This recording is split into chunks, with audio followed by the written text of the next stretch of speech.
Күндүн маанилүү жаңылыктар менен тааныштырып, бүгүн программасы студияда мен Тимур Владислав. Саламатсыздарбы? Алгач чыгарылыштын кыскача мазмуну менен таанышып алыңыздар.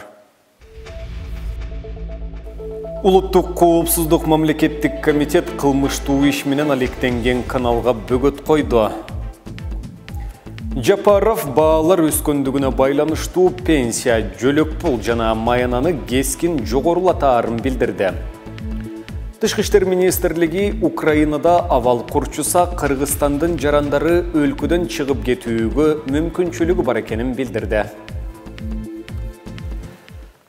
Президент Садыр Жапаров бүгүн Чүй облусуна болгон жумушчу сапарынын алкагында арматура чыгарууга адистешкен Азия Сталь жоопкерчилиги чектелген уюмуна барып, анын иши менен таанышты.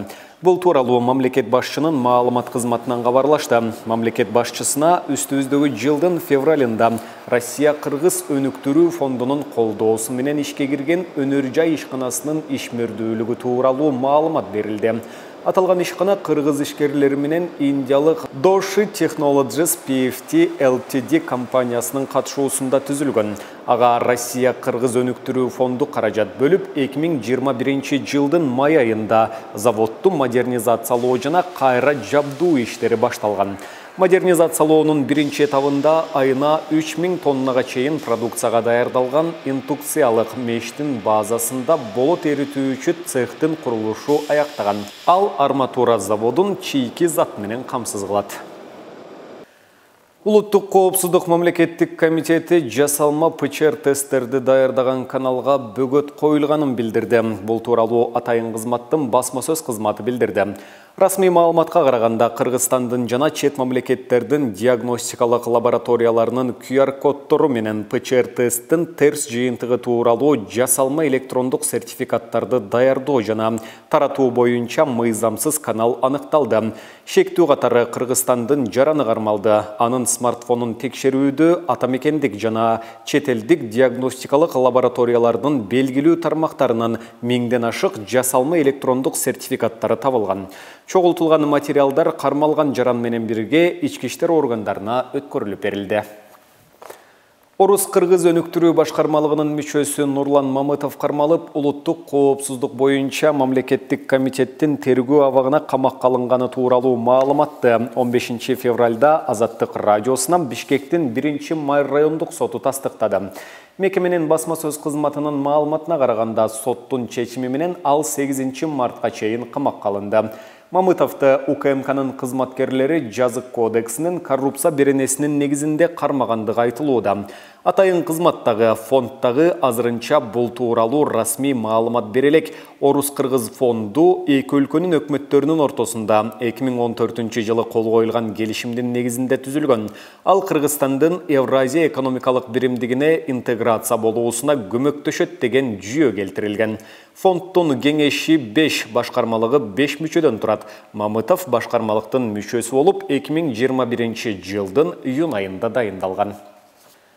Теңиз бөлтүрүк улуу көчмөндөрдүн мурасы улуттук холдинг компаниясына жетекчи болуп дайындалды. Бул тууралуу бүгүн 15 февралдагы маалымат жыйын учурунда министрлер кабинетинин төрагасы Акылбек Жапаров билдирди. Өкмөт башчы улуттук холдингдин уставдык капиталы 10-15 миллиард сомдун тегерегинде болоорун, президенттин катышуусунда 282 миллион доллардан турган бюджети бекитилгенин айтты. Чет мамлекеттерде ийгиликке жеткен кыргызстандык мекендештер жетектеген 20-га жакын компаниялар ишенип келип жатат. Жакын арада бир топ долбоорлорду көрөсүздөр.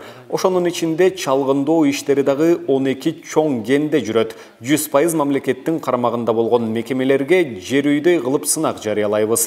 Улуу көчмөндөрдүн мурасына беребиз. Алар бизнес долбоорун иштеп, каржы булактарын иштеп чыгып, анан астыга чыгат. Мисалы Таластагы бала чычкан темиргени 6 миллиард доллар, жетим тоо 4 миллиард доллар алып келе турган кендеди Жапаров.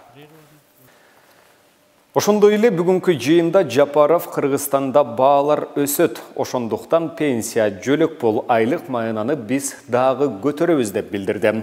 Кече Акшыда инфляциянын деңгээли 7,8%га жеткенин окудум. Болбосалар 2% болоорун күтүп жатышкан. Андыктан бизде дагы инфляция болот. Баанын өсүшү дүйнө боюнча токтобойт. Кыргызстан жашоого керектүү товарлардын 67%-ын импорттайт. Демек инфляция дагы импортталат. Бул жерде биз эч нерсе кыла албайбыз. Андыктан элдин байгерчилигин жогорулатышыбыз керек. Биз паровоздун алдында чуркоого аргасызбыз. Өзүбүз инфляция жаратпагандай болуп, мүмкүн болбогон нерселердин дагы ыңгайын таап, экономикалык өсүштөрдү жасоого аракет кылабыз, деди Жапаров. Анын айтымында 1 апрелден тарта мамлекеттик муниципалдык кызматкерлердин биринчи кезекте дарыгер, мугалим, маданият ишмерлеринин айлыгы көбөйтүлөт.